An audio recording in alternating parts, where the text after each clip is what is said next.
Hello guys, welcome back to SAP2000 video tutorials. In this video tutorial, we'll work on an design and analysis of RCC building subjected to different slab loadings. I have this for now. Let me just show you how the building is gonna look. So this is what the building is gonna look like. It's has this many spans, and I'm just gonna change the dimensions to feet for now. So let me just close this. I'll just go to file. I'll say new model and I'll create a grid, because if you go for like 3D frames, it automatically selects the column member. There's a default member that is already created in define, so it selects that, but I don't want that for now. I want grid only. And since we had 7 spans, let me just check it out. How many do I have?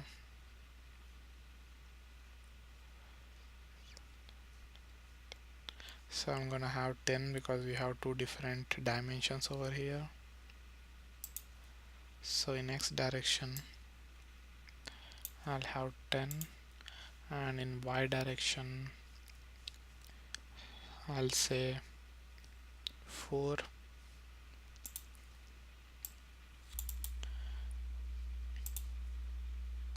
So this will be 10, Y direction 4, Z direction let's say 3 for now.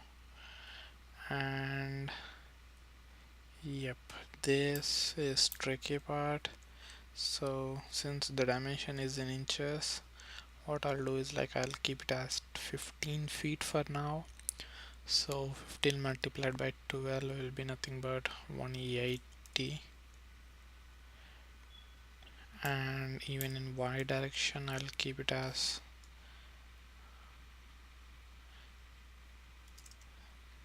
let's say I'll keep it as 120, and in Z direction I'll have 120, nothing but 10 feet exactly. So my origin will be 0, 0, 0 as usual. I'll select OK. Now I'll make sure that I change these dimensions to feet, because I need everything in feet. Anyways, so now you can see this XY plane, and in here you can see your X, Y and Z coordinate axis. So using these arrows you can move up and down, and you can see the blue color line highlighted in 3D view. As you say move up, it does move up. Alright, so that being that, now first thing I would like to do is I would like to change the grid data, and I'll modify the global system. So it's simple. Basically you just, where you select any grid point, and right click it, you can find edit grid data, and you have global already in there, you say modify. Now once you're at this window, we can just see we have 3.5 meter spans. Let me just put them as 15 feet for all this top, or I can say 12 feet actually. So let me go ahead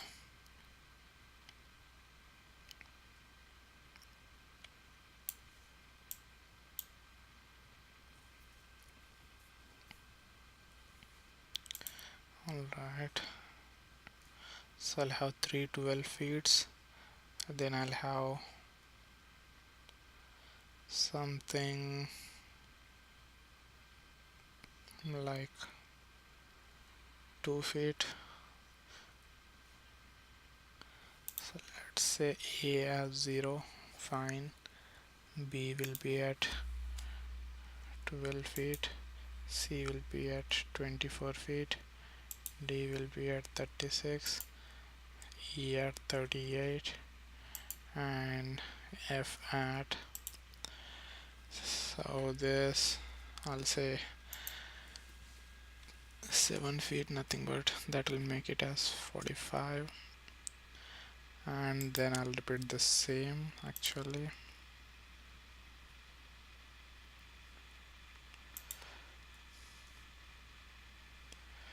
So 36,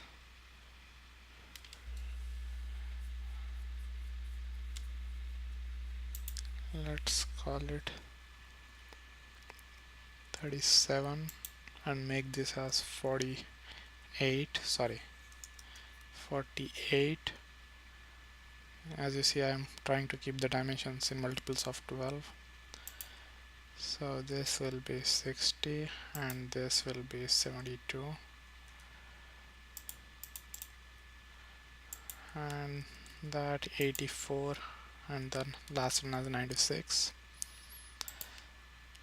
Now coming to y directions, so I'll call this as 15 feet, 15 feet and 5 feet. So starting at 0, first one will be 15 feet, then 5 feet, and then 15 feet. Sorry, so this will be at 20 and this would be at 35. Alright, we don't need to change the z direction because we have it at 10 feet. We'll select OK, I'll select OK, and you can see the changes being made,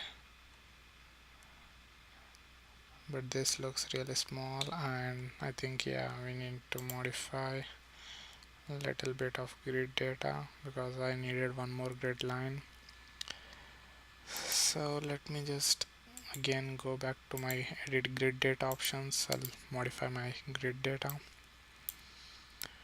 and as you see over here, from 37 I say 46, and then go to 48, and then go to 60,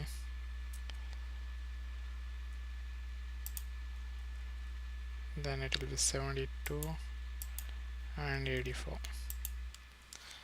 I'll select OK, I'll select OK. Now everything looks good. So first, as per the drawing, I have columns on the ends and even on this ends. So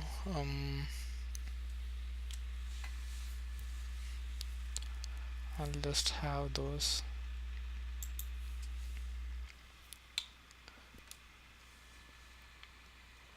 Before that, we'll just go and define materials. I'll use 5000 psi material, and then I'll go to define section properties, frame sections. I'll say add new property, nothing but concrete, rectangular, my 5000 psi, and I'll say 2 feet by 2 feet. Going to concrete reinforcement, I'll make sure I have column and reinforcement to be designed, because if you select reinforcement to be checked, you need to enter whatever the number of bars you wanna, type of bar you want in here in the column, and it will check it if it is passing or not. If it doesn't pass, it will let you know. But if you select reinforcement to be designed, it will give you the area of reinforcement needed in there. So let me just go ahead and select reinforcement to be checked. As you can see, we have 3 bars in direction 2 and direction 3, number 9 bars, which is fine, and number 4 bars, nothing but stirrup confinement bars. select OK. I'll select OK over here. My fsec will be nothing but, let me just go and say column.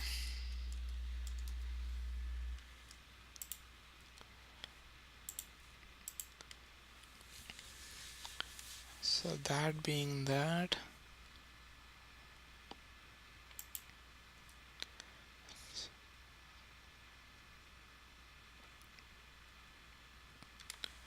alright, let me just go to XZ plane and let me just, alright, so this is XZ plane and I'll draw my frame element. It will be column from this, and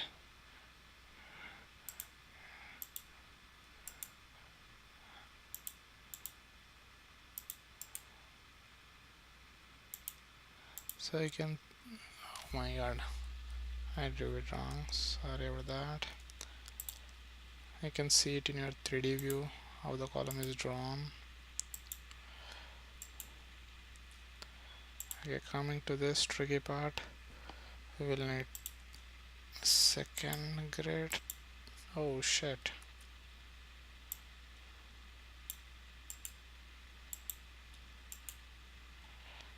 Just zoom in.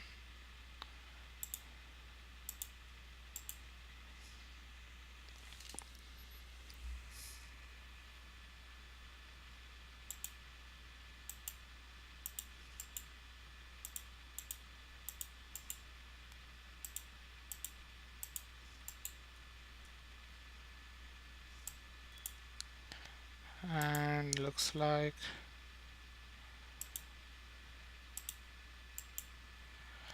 everything is good. Actually, I needed it over here.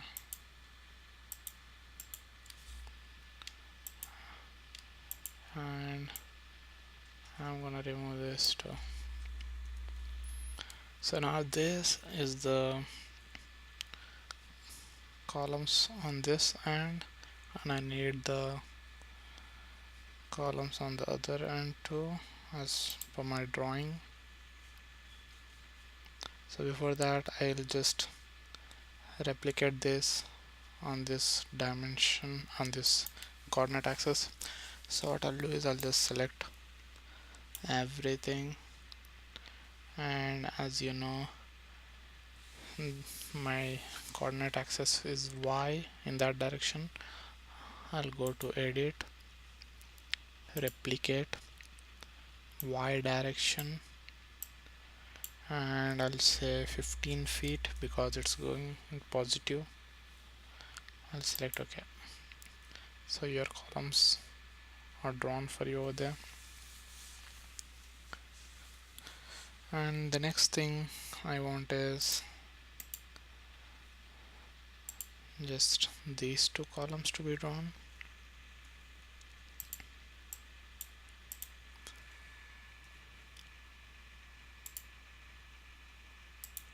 So I'll just select frame element,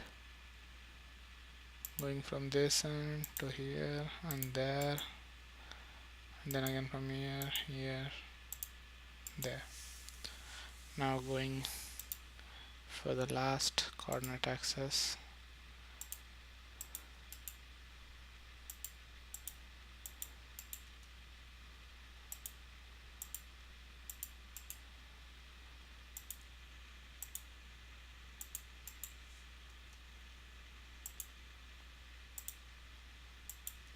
you can even replicate in this direction, nothing but X direction.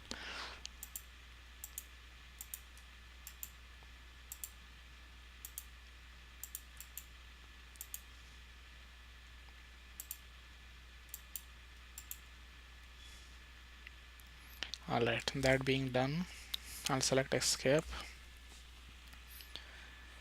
Now the next thing I'm gonna do is I'm just gonna jump over to XY plane and go to the top level.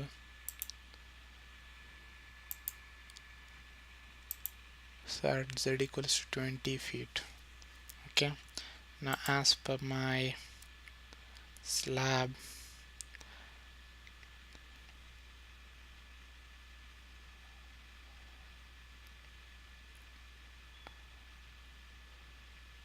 I'll draw a slab from here to here.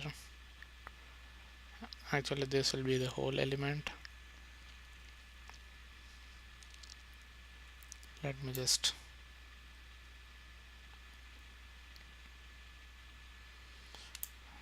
okay, let me go to XY, and this is XY, fine. I'll have some beams in here, nothing but these lines.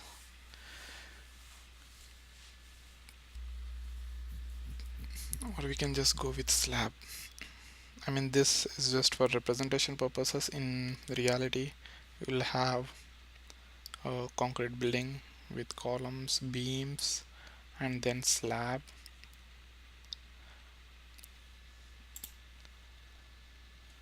Oh, sorry about that.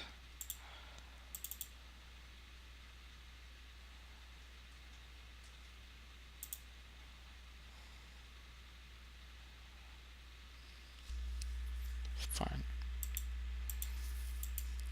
I made a mistake. I just closed the entire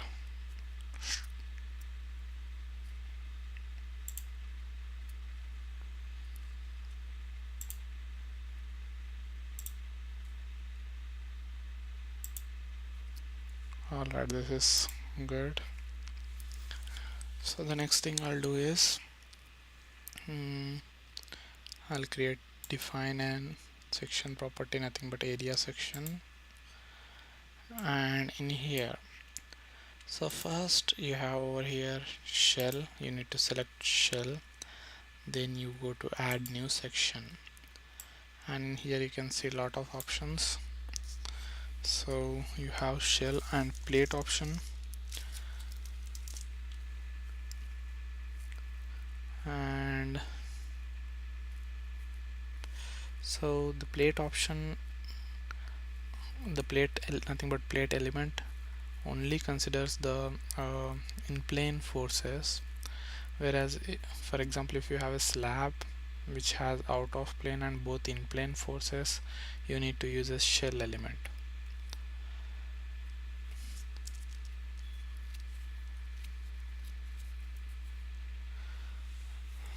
So I'll be using a shell element, and coming to the thick and thin, so whether it might be a plate or shell, if it is thin, I mean it doesn't like it usually neglects the transfer shear deformation if it is thin, but if it is thick, then it considers the transfer shear deformation and gives you the values required. So shear deformation is necessary and important when the shell thickness or plate thickness is almost greater than 1/5 to 1/10 of the span length. So for slabs usually it is generally like it's better to be considered shell as thick, and I'll have 5000 psi um, concrete in there. My membrane thickness, nothing but my slab thickness, I'll have it as 12 inches. Oh yeah, say it as 1 feet because we have dimensions in feet, and even if our bending will say 1 feet. Come to modify show shell design parameters. In here you will select rebar layout options, 2 layers, and I'll give it as cover will be as 1.5 inches in one direction and 2 inches in the other direction. Actually let me just change the units before I do any other changes. Alright, where was I? I was in define area sections. I'll say modify or show section. I'll go to modify show shell design parameters. 1.5 inches in direction 1, 2 inches in direction 2. Same goes for the bottom bars. I'll say slab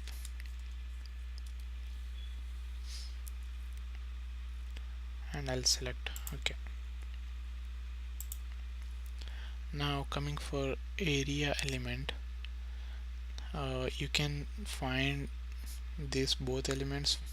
First one is a poly area which you can draw like a regular shape whichever you want, and if you have something like a square or rectangular area, you can use this rectangular area icon, or you can even go to draw, and in here you can find draw poly area. So let's select rectangular area. I'll have my section slab. I'll go from this end to this end. Okay, let me just from this end to this, there to there.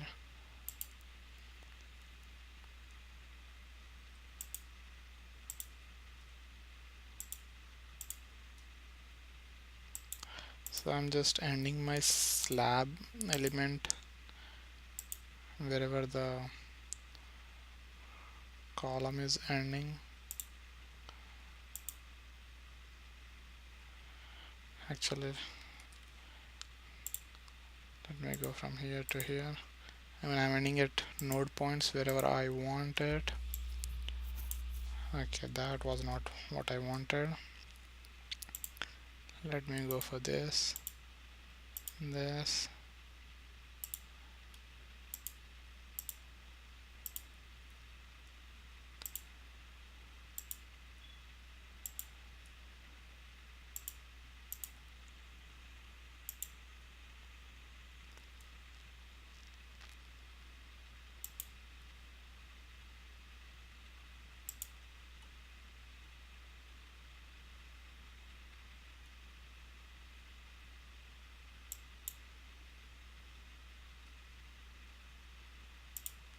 Alright, that being done, looks like we don't have here. Let me just check it in 3D view.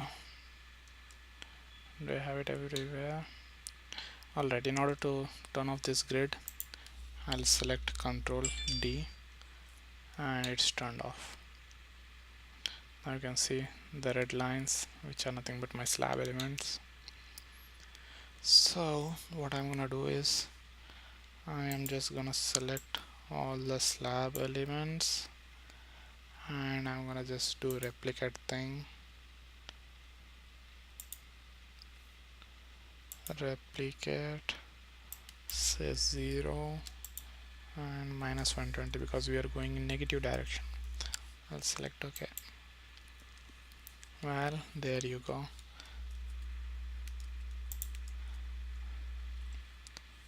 You have your grid in there. Alright. Next option. Next thing we'll be doing is, as you know, we'll define load patterns. So for now I'll just have one load pattern since this is all about different types of slab loads. So I'll enter it under dead load. You'll have your load cases and combinations too, which will actually do it in a complete RCC building, which will have the column, beams and slab elements too. So let me go to assign, and yeah, before I do that I need to select all my column. So I'll go to assign, I'll say joint, I'll say restaurants. So having these connections is a little bit tricky, so you can either have pinned connection or fixed connection, that depends on you. because if you want your moments to be transferred to the footing, you say fixed. If you don't want that, you just select pinned. You'll select OK. Now I'll go with fixed for now. And the next thing is loading. So what I'll do is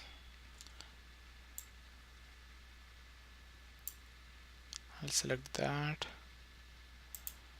go to bottom layer, I'll select that and go to assign. So you have joint loads which are acting exactly at the column points. For now we don't want that, we have area loads. So I'll say uniform shell area load. So you have two options, uniform shell, uniform to frame shell. So this option is applied when you have beams and the loads are being distributed to that beam. Like if you have a beam at the end, and it will be applied to that beam. And uniform shell, it does apply the load on the slab, and which is transferred to the joints, like at the end joints. So for now I'll say uniform shell because I don't have any beams in my model. Uniform shell and dead load. Yeah, I forgot to say this thing. So since we are having different types, oh, I need one more.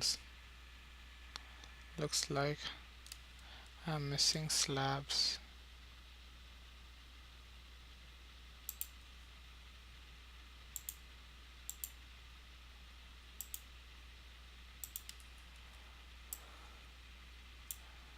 Okay, this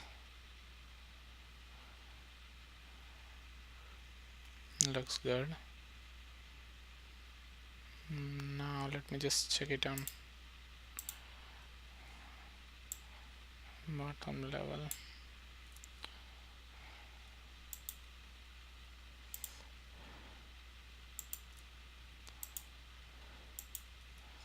Okay, everything is good now. So since this will be the building units, I'll have different type of loading, and in this unit and in this unit I'll have different type, and in the corridor I'll have different type of loads. So first, simple, I'll select the, so if you go from right and you select the rectangular select box, you'll be only selecting which completely comes in the box, nothing but only 3 node points. But if you go towards the left, you will be selecting even the slab right now. There you go. So I'll just select this slab elements. I'll go to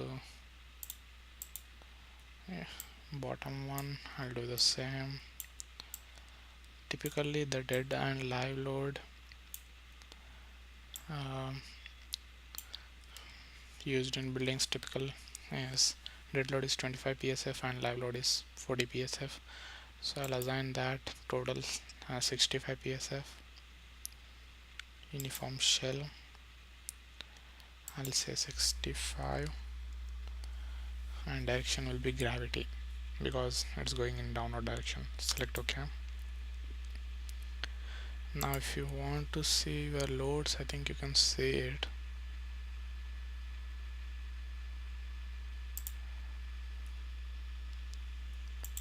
Here, select your direction and select OK. Yeah, it is shown in the form of a contour. So it shows a pink color one, nothing but 65 psf, and the other ones are blue, which are exactly 0. So coming to the next one, I'll select this one and this one, which is kind of a stair, and I'll have extra loading in there. Before that, I'll select the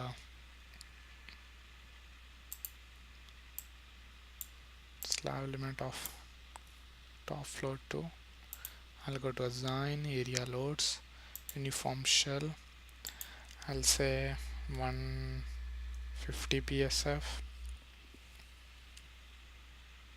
Select OK, and as you can see right now the critical is pink color, which is nothing but 150, and our 65 is somewhere at green. Fine, now we'll select the middle slab elements. We'll go to bottom floor, select middle slab elements, go to assign, say area loads, uniform shell, and I'll say 100 psf. Okay, so now everything looks good. We have our loading in there, we have our supports, we have everything done, and the next thing will be nothing but analyzing. So I'll say run analysis, run now. Alright, I need to save my model. I'll say RCC slab different loadings. So I need to do one more thing, which is like I need to have frame elements divided into multiple node points just to see the deflection. Anyways, now as you see, my deformed shape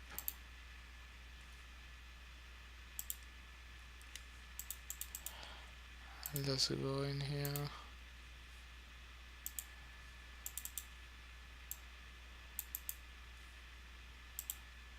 So there is this my deformed shape. Because of not having beams in there, it looks little weird.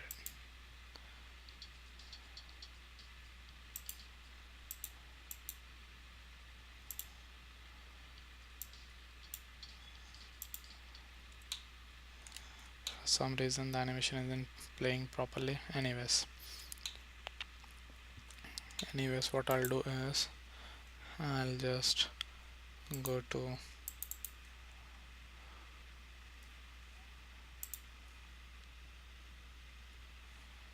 something is wrong over here.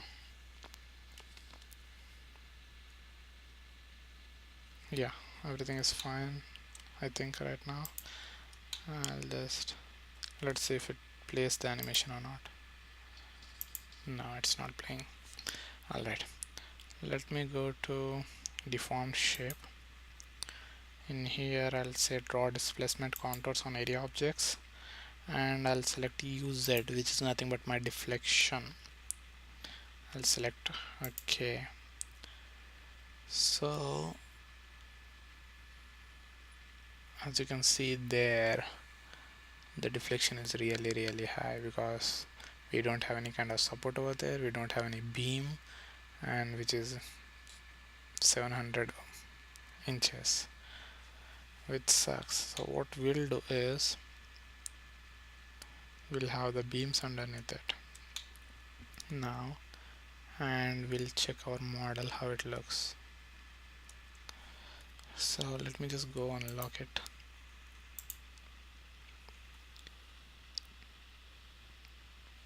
And I'm going to the frame cable element. Before that I'll define my frame section, nothing but beam. Yeah, I'll say 12 instead. I'll select OK, select OK. Now let me check this is XY plane, and I'll select frame element. What I'll do is I'll just from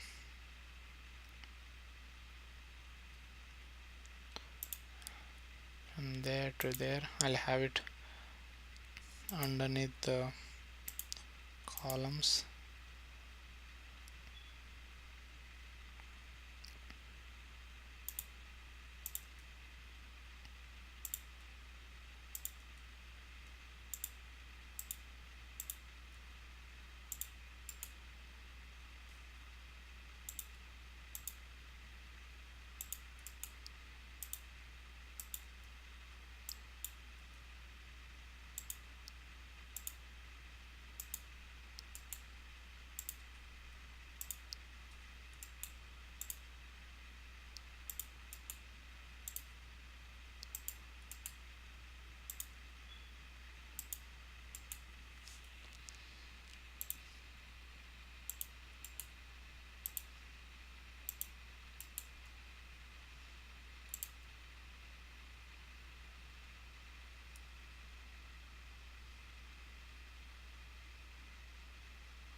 So whichever this level is, I'll just replicate it to the upper level.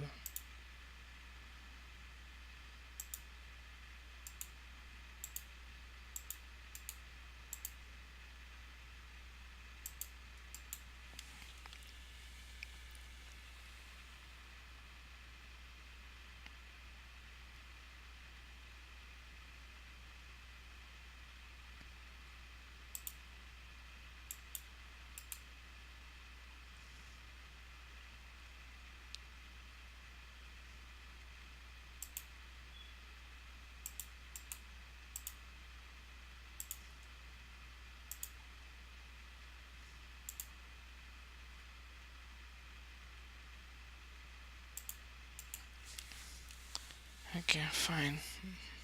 I'll do that. I'll use control button to unselect my slab elements.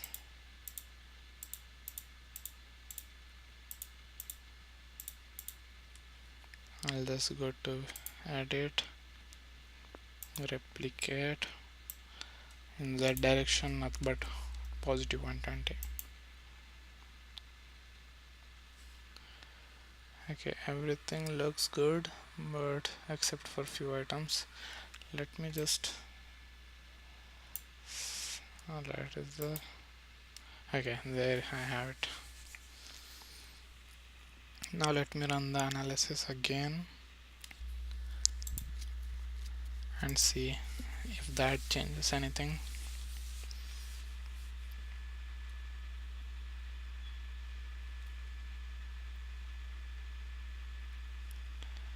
I'll go to my deformed shape. I'll select OK.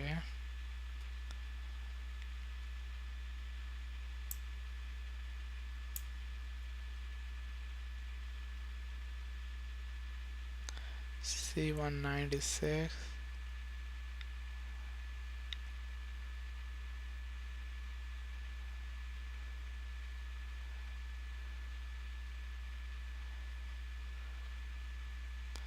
So alright, this didn't make much of a difference, but guys, this is just for representation purposes and not for like actual usage. But when you go in reality, you will have uh, different types of beams in there, and slab elements and columns, everything you will have it.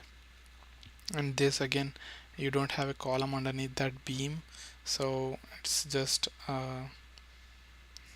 adding more load to that slab. So yeah, that is the reason basically. So if you even have the columns over there, it might change a lot. Let me just do that and show it to you instead. Let me just go to my XZ view. Oh, I'm over here. No, I want that as 3D. XZ in here. Alright, so you see I don't have any columns over here. Let me just select the frame element column. Oh, okay. Alright, I think I made a mistake. Let me just go from here to there, there.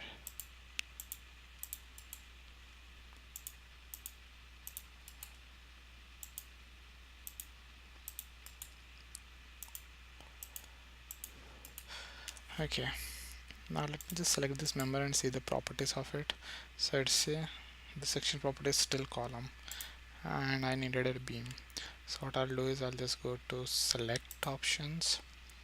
I'll say select lines parallel to coordinate axis, or select, no, I'll say select coordinate axis and x and y, select. Okay, now all being selected, I'll go to assign frames sections.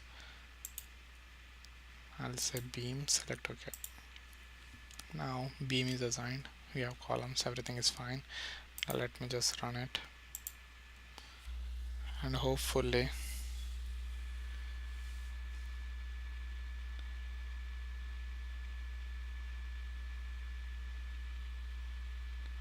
oh, something is wrong. Shit, I forgot to give the fixed supports thing.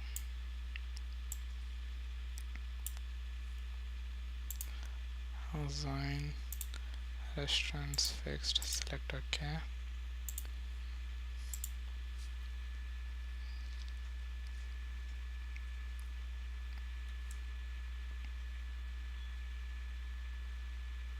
so you see the value got reduced, but in actual it will be really less. This should be actually less than 1 inch. So I'm again telling you this is just for representation purposes, but in the next video tutorial we will for sure have the value less than 1 inch and we'll do the design and analysis of the RCC building in such a way. So for now, if you want to see the moments, you go to frames, you see moment, this will be for just the frames. And if you want to see for shells, you can, so these are your components, like these are forces and the moment components, shear components.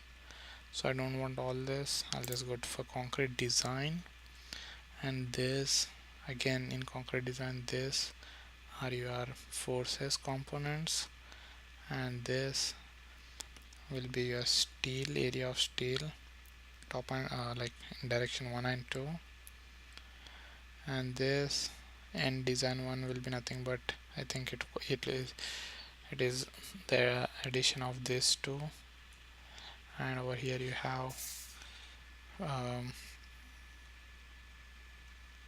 the compressive stress and the compressive force components. So I'll set top face and I'll have N11 if I want, whatever I want. Just select this as 3D, you can see these values. So yeah, this is how we do the analysis and design. For now it's just for representation, and coming in the next video we'll have a proper RCC building,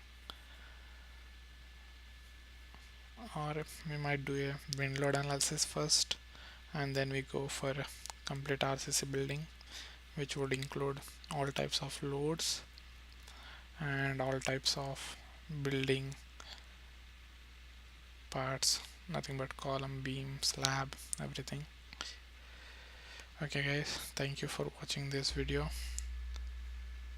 Please subscribe. If you have any questions, please comment below. Thank you.